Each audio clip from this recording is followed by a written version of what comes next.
Hi everyone and welcome to the Recruitment Brothers podcast.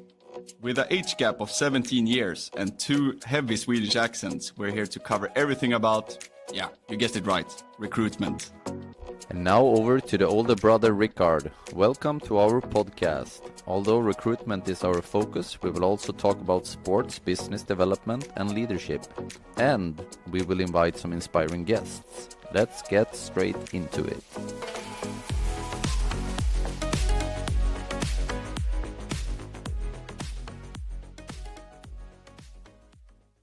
Hello, everyone, and welcome back to the Recruitment Brothers podcast. It's the first episode on the other side of New Year's. 2026 is here. How are we feeling, Rickard? A bit cold. It's 15 minus degrees outside, so I can feel it inside as well, sitting here and freezing. But the rest is good.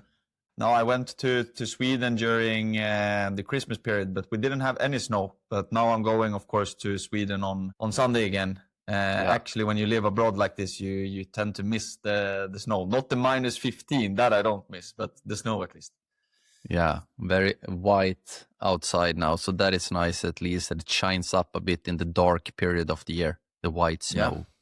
Yeah. And what's been new on your side since the last episode? I think what is new is that we have shaped up things in the company, like small things like less files, more automated stuff, no more Excel sheets for different tasks. Everything should be in a system now. Also launched our own AI agent that is used for more repetitive tasks and stuff. So I think that is the most new thing, is that we wanted to start the new year with new routines and also more hit the floor and execute on things. So that is nice.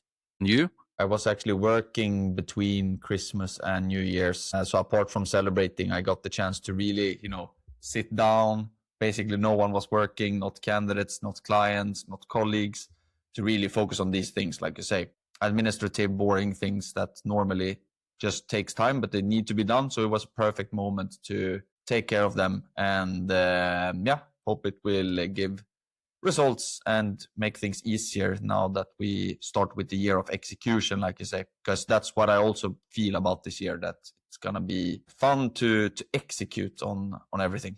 And yes, of course, we can take the time to wish everyone a happy new year and also good holiday. I hope you had a good Christmas, and whether you celebrated or not. I think we wished this on the social channels, but we didn't get the chance to say it in the podcast. So from all of us to all of you, Merry Christmas and a Happy New Year. A little bit late, but better late than never, right?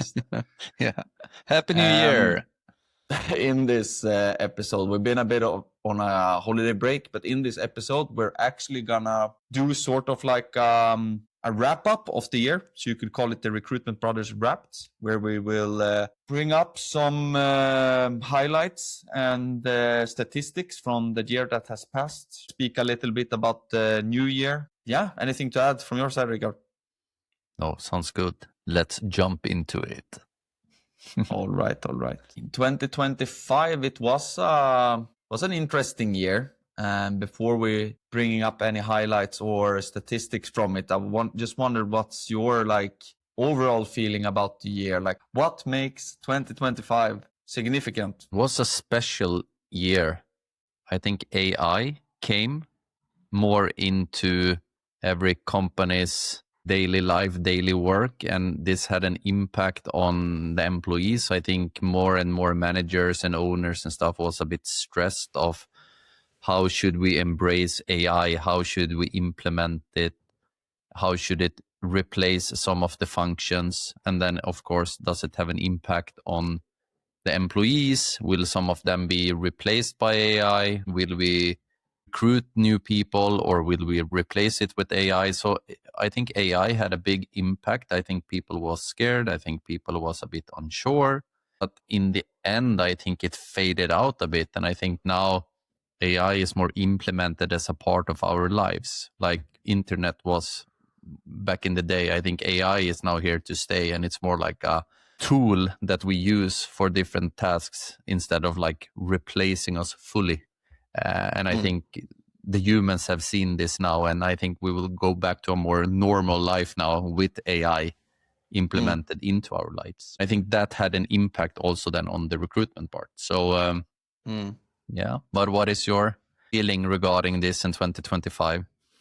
No, very, very similar. I think a lot of companies were a bit careful, not paralyzed, but careful with decisions they make, testing things out like we also did ourselves. Like, is this the way to go? How can we be more effective in this department? Do we need this department? And it's not only been companies doing this, it's been governments as well. I mean, look at the US just firing people and closing down departments and so on after the election. So I feel like that's been the overall climate in business as well, to test things out and making things as effective as possible, and then noticing that, okay, we can't replace everyone with AI just yet, so it's time to hire again. So yeah, very interesting. I feel like 2023 and 2024 I've been going around thinking like, when are we going to return to normal? This is now we're just in a temporary break from things, and then things are going to go back to what it was in 2021, 2022, when everything was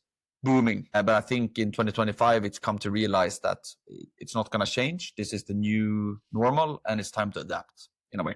So that's my take out, I would say. Yeah, and it's interesting, very interesting as well, because I think that many new kind of roles are maybe created in this new world we are going to live in, and I think we need to adapt a lot. And I think that is what we see in the recruiter role, especially.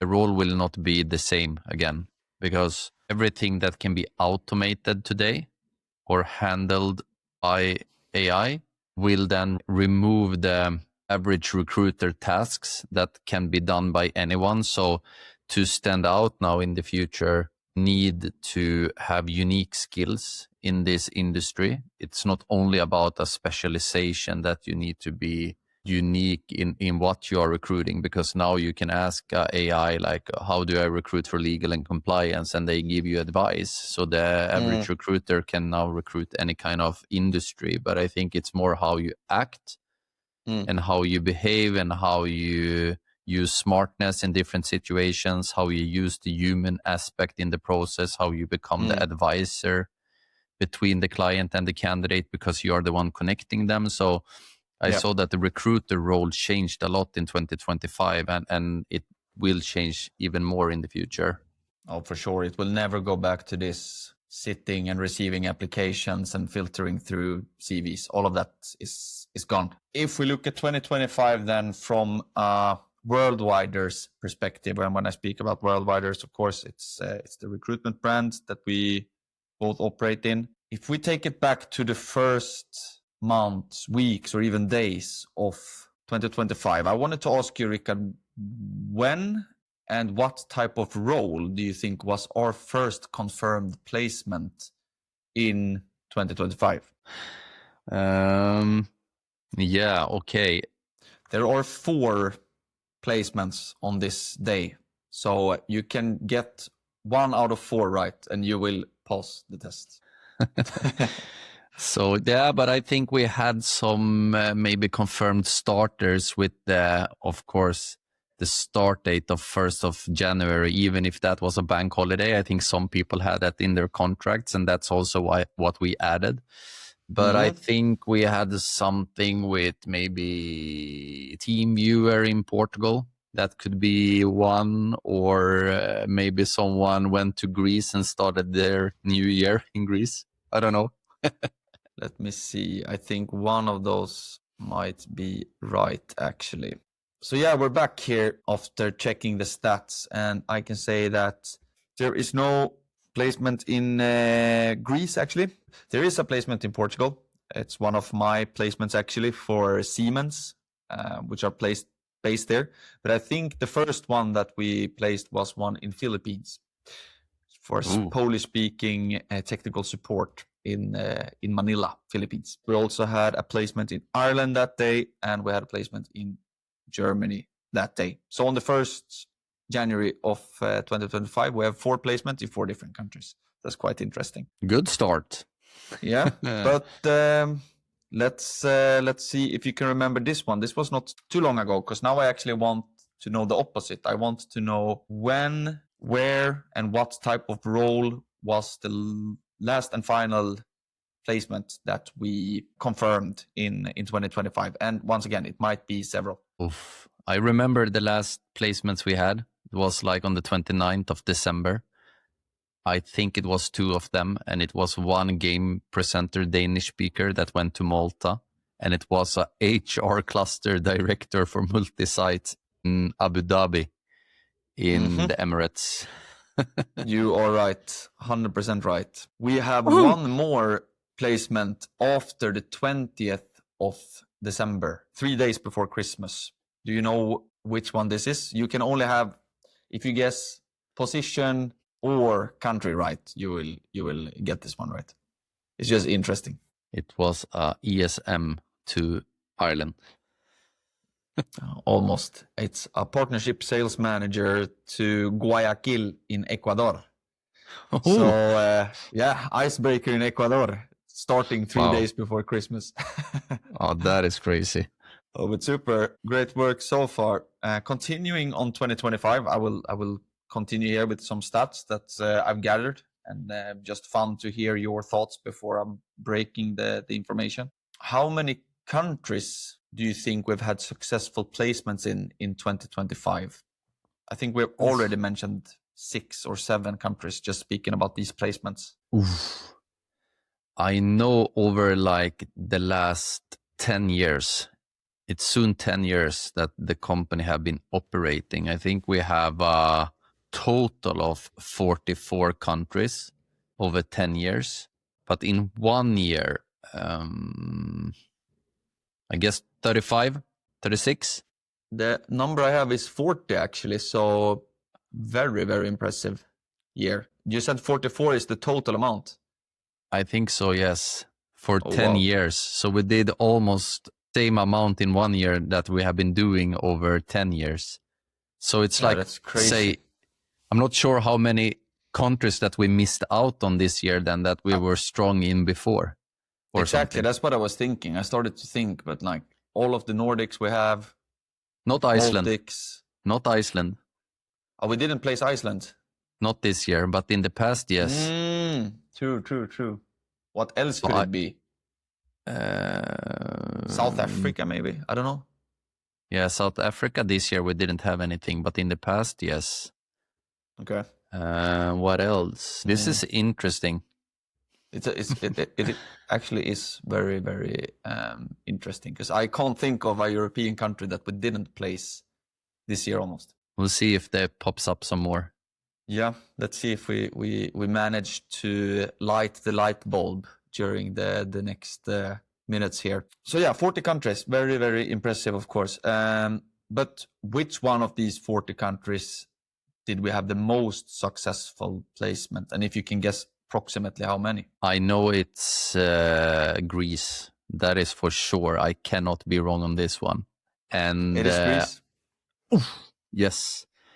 And I think we had around 170 confirmed starters in Greece last year. 170 confirmed. I think you're like maximum 10 away, to be honest. I'm not cheating. My hands are free. I have no mobile phone. I have not checked this before. What did you say? 170? Yeah, in total. 160. So you're very, very close.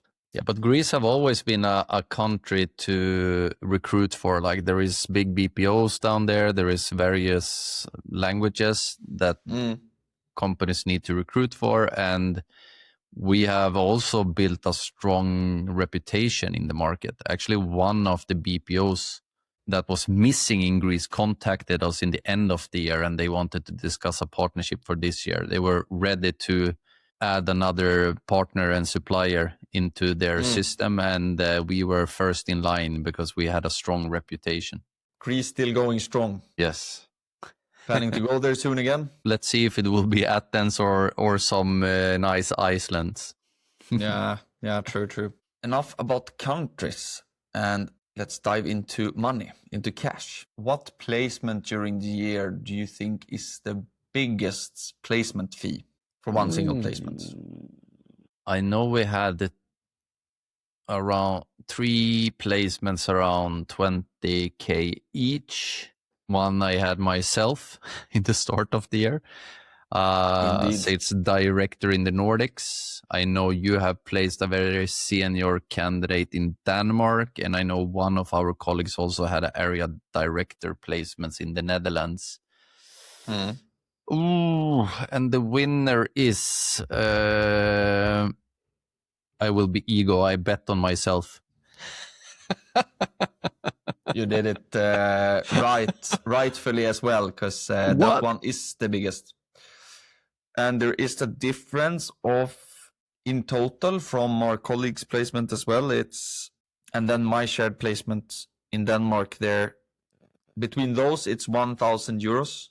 Yeah. And then it's approximately 1,000 euros up again. So it's like a 2,000 euro span there between them. So it's very, very tight, but yours is the winner, indeed. But are you sure? Maybe the conversion rate have changed over the years, so maybe yours is a winner. Yeah, that's the thing when you work with international recruitment and competition, because one is in Danish crowns, one is in Swedish crowns, and one is in euros. So the conversion rates are... But the Swedish crown is strong now, so I think that's why it's leading.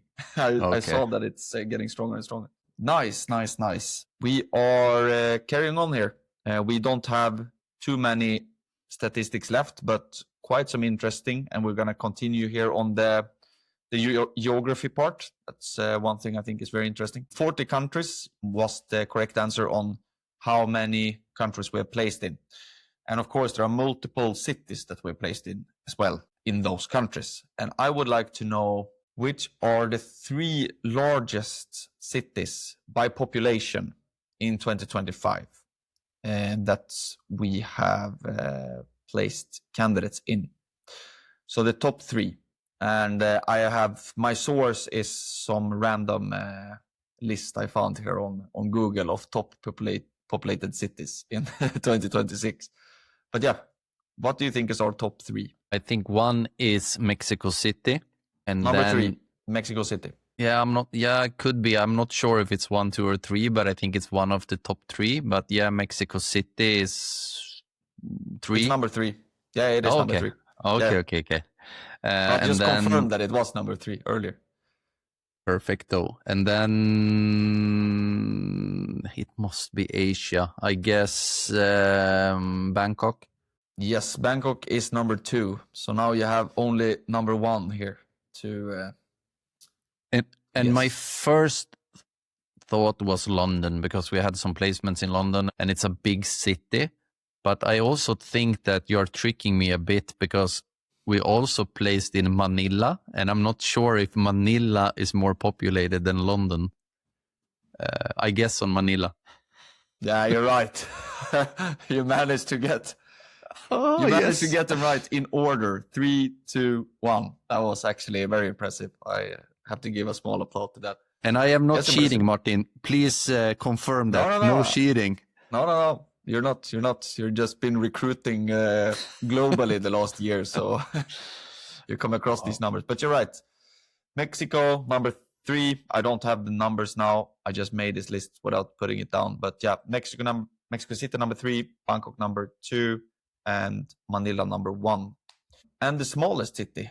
Here I just have one candidate on the smallest city. Smallest city. OMG. I don't know. Helsingborg, Sweden. Helsingborg, Sweden. Yeah, it's not a bad guess. No, it's a tiny city called Gro. I don't know if I pronounced that correctly. It's a small Dutch city in Friesland, where they speak this Germanic language. I can't remember it now. Sorry, anyone from Gro. But yeah, Gro is the smallest city we placed in. I think the population was around 5,000-6,000 people. And we placed a Finnish speaker. My colleague Eric here in Barcelona relocated a Finnish speaker from Finland to grow to work as a sales representative, basically. But yeah, we've had a lot of fun, but this was it from the statistics and highlights from the year. Wow. When you ramp it up like that, it's, or how you call it, like wrap it up or ramp it up. But like when you wrap it up like that, it's crazy when you think about it, like all those locations. And I think Thailand must be new on the list of the 40 countries. And the same with no, Mexico was not new maybe, but like it's crazy when you think about it. This Gru city, it's for sure new. And it's crazy when you are in your daily bubble and you work in front of your computer all the time.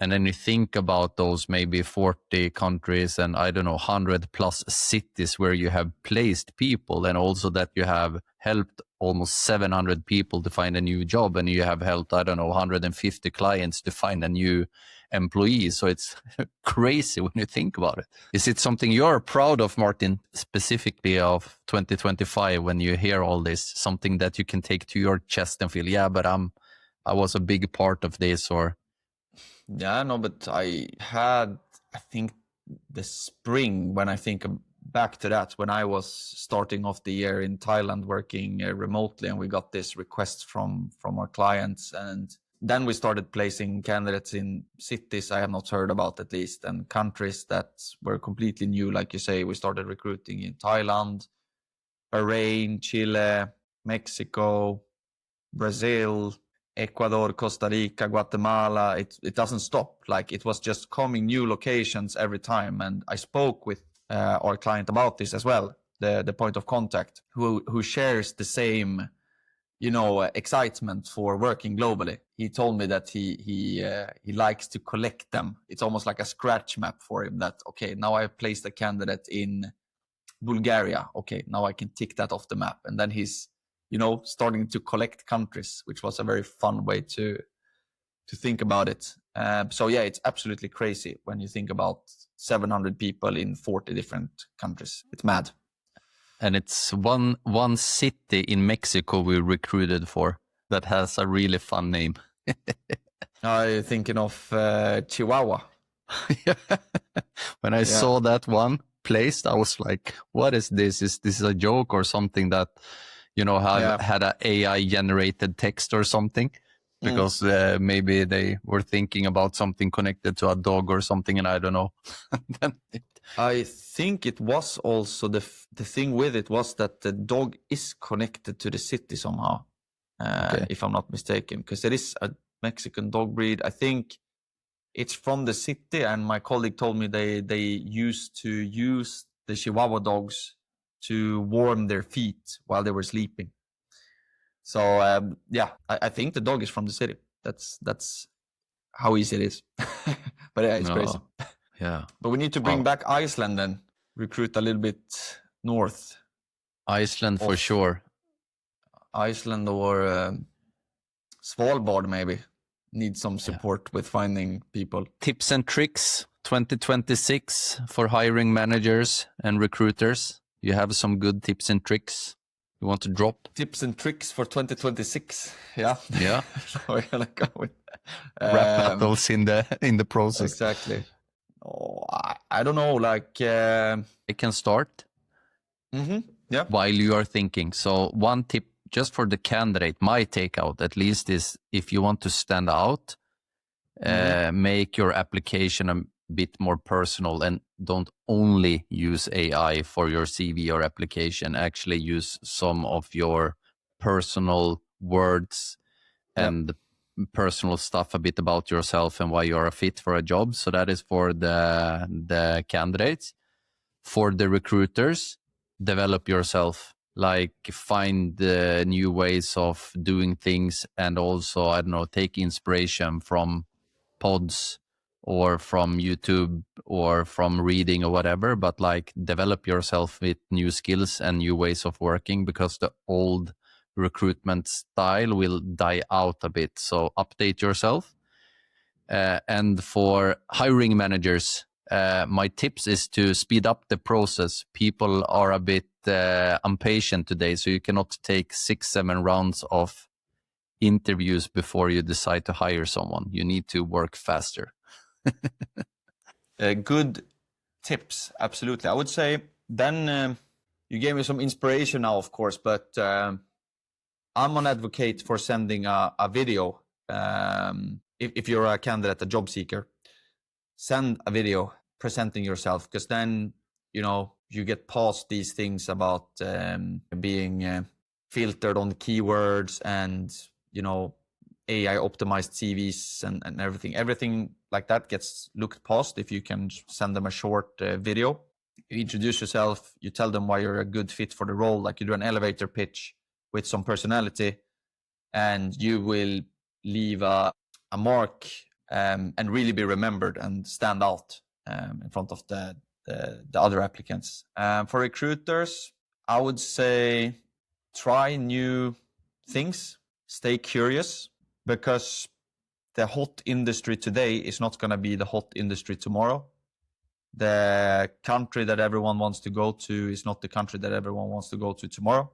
This is something that we notice all the time in Worldwiders, and something we spoke about latest today, how different industries and different geographical hubs around the world have their like golden years. So always try to keep an open mind, try out new things and see where the market is going. That would be my suggestion to recruiters. And to hiring managers, yeah, speed up the process. It's going to be the same suggestion each year, but there's a lot of times where candidates have to wait for way too long for a decision, and it really sabotages for the hiring manager themselves. Like they lose out on so many good talents, not because the candidate isn't there, but because they were there and they were hot, but interest of a job is very momental. Like you have that moment to catch them and to catch their attention, and you should use that if you find someone good, not compare and think and, you know, we need a week to review our shortlist and then we will do interviews in 3 weeks from now we will conduct all the interviews and then we will do a panel interview 2 weeks after that. No, if you see someone good, invite them straight and speed up the process. And I think one also from the younger generation, right? That the things we have talked about in earlier episodes, like give people with gaps or job jumpers the chance. Don't judge them just because of 6 or 10 months work experience in one company. Yeah, of course. It depends on the role. It depends on the role. Like if you're a director and you've been 8 months in your previous 5 director roles, I would also have reservations. But yeah, in especially junior people in sales, for example, where the flame might be shorter in each company. Like you go to a job, you become a top performer, and then you bounce off. Like those are of course interesting to look at and give a chance in 2026. Also to hiring managers, I would say, and this goes for hiring managers and recruiters, is to become more human and use storytelling when you're pitching the roles. Because the candidate applies with an AI generated CV and then the company has posted an AI generated job description. So it's like AI towards AI. But when you get them to that interview, I would use this storytelling element that I've been speaking about in earlier episodes, but to create a story around the job. Like, where is the company coming from? Where are they going? How can the candidate become a part of that journey? Like, create it engaging. I think that will be a big skill in 2026, like you say, Rikard, that you need unique skills to succeed in this industry. And I think that is one of those. Tips and tricks for 2026 will maybe come back later. Maybe that can be a part of the episodes in the future. Absolutely. Tips and tricks for 2026 for this episode is done. But we will for sure come back to more tips and tricks during 2026 at least. New Year resolutions. Exactly. That was exactly, you read my mind here. There was one thing I thought about that I think we spoke about it 2 episodes ago, maybe. Do you have any? I remember we were gonna come up with one personal and one professional. Ooh. Yeah, like the personal one is that I want to be. I think I can connect those two actually somehow. But like one is that I want to be less in front of the screen.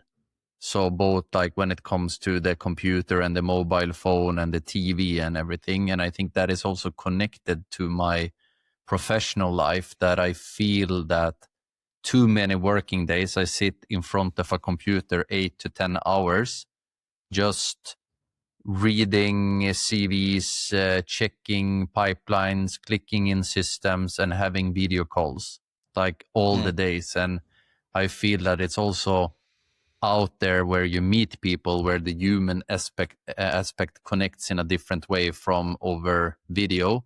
And also like I feel that I'm also done with getting inspiration, I don't know, from Instagram or I don't know, when I'm bored, look at TikTok or whatever. Like I feel that I want to use more of the time to be active in real life. So that is my goal. And the same then in business, also to be out and meet more clients, maybe work more on manual things together with colleagues, that we can visualize things with a pen on a whiteboard instead of sitting online and do it. So I think that is my New Year resolution. Nice. Yeah, I have some small ones here and there, but one thing I want to try this year is to be bored more. Sounds crazy, but to not always need something to do, but to actually be bored sometimes. I think it's good for the brain, and something that people have, including myself, have forgot how to be. People cannot sit still cannot stand and wait on the bus anymore without picking up the phone and texting someone or watching TikTok or something. So that's one thing I want to work on, to be more bored, because then you can be more present in what you're doing, and appreciate other things more, So yeah, I think that's it. That doesn't go hand in hand with the professional resolution though, but I would say stay curious, always develop, not being satisfied with past successes, but to always look for the next ones. That I would say is my professional goal, although a bit loose. It's the overall feeling. Nice. And maybe we have some secret goals as well we can share later. Maybe something we have wrote down regarding, I don't know, numbers or things we want to reach, or things we want to experience and so on. So we can maybe come back later as well to things we planned for ourselves. I have one big thing in mind, but that is not a resolution, but it's a dream I have, and I hope that will happen in Q1, but I will not share it. No, don't leave it a secret, and then bring the followers along on I'm not gonna spoil anything. Nope. But yeah, no, that's a good one. I know what you're talking about, at least. Okay. Anything else to add for this episode? I don't think so. I think we should be proud with 2025. It was a special year in many ways, and we had to adapt to it and we had to change. And I feel that the plan we set already in October 2024 with a goal for 2025 to work with more single assignments and also a higher fees, that it paid off. You mentioned those 3 high fee placements, and I can see already now in Q1 2026 that we will beat them. I know you have a company record coming here in February, so it's super nice to see that the strategic decisions you take actually paid off. And it doesn't come by itself. You actually need to find the clients. You need to pitch what you can do for them. And then you need to actually go out and execute. And we have done it. So I think that is something we should be proud of. And Martin, I think you as well. And maybe this is a summary for you as well and what you have seen. But also like some cool projects. For example, LATAM. That was the first thing in 2025. We had a project in LATAM that we smashed. Yep. And yeah, like you mentioned, all these countries that we've never recruited in before, and we found people wherever we went. We were ruthless on the market. Everyone in every country got a message from us at some point on LinkedIn. We were ghostbusters, but yeah, worldwide. It was crazy. Yeah. Fake it till you make it sometimes, right? With like AI created messages in Portuguese for people in Brazil just to catch their attention, right? Yeah. A lot of language barriers this year for all these interviews, but no barriers when it comes to motivation. So no, very, very nice year. Looking forward to this one. We're already 1 week in, which is crazy. So we have 51 left to go. So yeah, let's see what we can make of it and how we summarize 2026 when we sit here in 1 year from now. But we have said, at least to ourselves and together with other people in the management team, that 2026 is the year of execution. Mm-hmm. Exactly. Executing on what we have developed. So really looking forward. It will be nice. And you could almost see that already in the company, like you say, in Q1 now and the start of the year. So let's continue. Cool. But thank you, everyone. Don't forget to follow us on our social medias so you don't miss out on everything else related to the episodes and also the news about when we release new episodes. And don't forget to share this podcast if you have liked it, because it helps us a lot. And yeah, hope you have a good start to the year. Take care. Yes. Ciao, Bye-bye, guys. Ciao.